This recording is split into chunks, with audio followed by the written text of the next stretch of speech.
Ötən gün yanacaq doldurma məntəqəsinə hücum edərək 2 nəfərə xəsarət yetirib kassadan pul uğurlayan dəstə saxlanılıb. Dəstə başçısının isə daha bir cinayətdə əli olduğu da üzə çıxıb.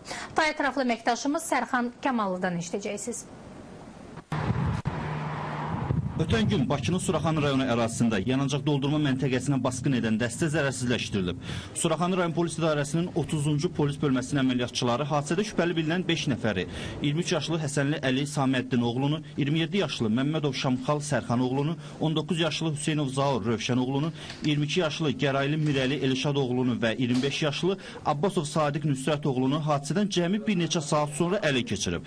Amma bu müddətdə əməliyyatçılar Əli Həsənlinin paytaxt sakini Aynur Bayramovaya qarşı törətdiyi quldurluq faktını araşdırılmış. Hansı ki, həmin hadisə zamanı Əli tək olub və xanımın evindən 220 manat pul və qızıl götürüb.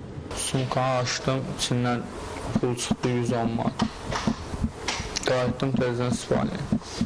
İspaniyaya qayıtdım, İspaniyada şkaf var idi belə. Şkafı eşələyəndə bu durdu. Mən də durdum ayağa, əlimdə bıçaq var idi.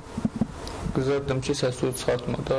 Şəxs saxlanıldıqdan sonra onun ətrafında keçirilmiş əməliyyat tədbirlərinin nəticəsində bu şəxsin tək olmadığı rayon ərazisində dəstə halında bir qrup fəaliyyət göstərdiyi aşkarlanmışdır. Tərəfimizdən yeni cinayət hazırlığında olan bu qrup zərərsizləşdirilmişdir.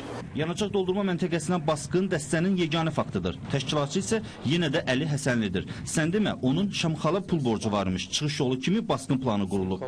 Əlcək götdülər. Kalkotkadan maska zat hazırlamışdılar, verdilər mənə də. Getdik, maşın saxladıq küçədə.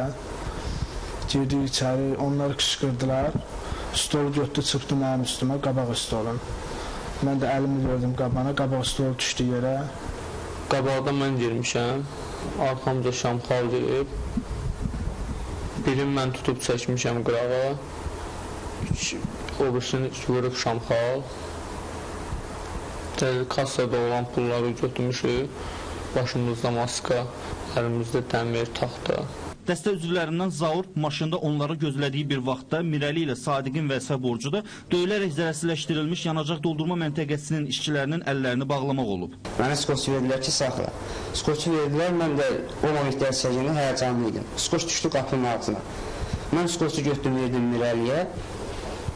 İlk keçdim Şamxalgil tərəfə, o tərəfə. Getdim ki, bunlar bir printeri söküb, kameraya düşməmək üçün. Götürüb çıxdı. Şamxalın əli, o 2 nəfər işçi vardı, onları sakitləşdirdilər, yıxdılar, vurdular biraz. Sonra pullar götürəndən sonra biz də əllərini skoçladıq ikimiz. Dəstə üzvlərinin sözlərinə görə yanacaq doldurma məntəqəsindən təxminən 1300 manat pul və müşahidə kameralarının yaddaş qurğusunu götürüblər. Hazırda faktla bağlı cinayət işi başlanılıb.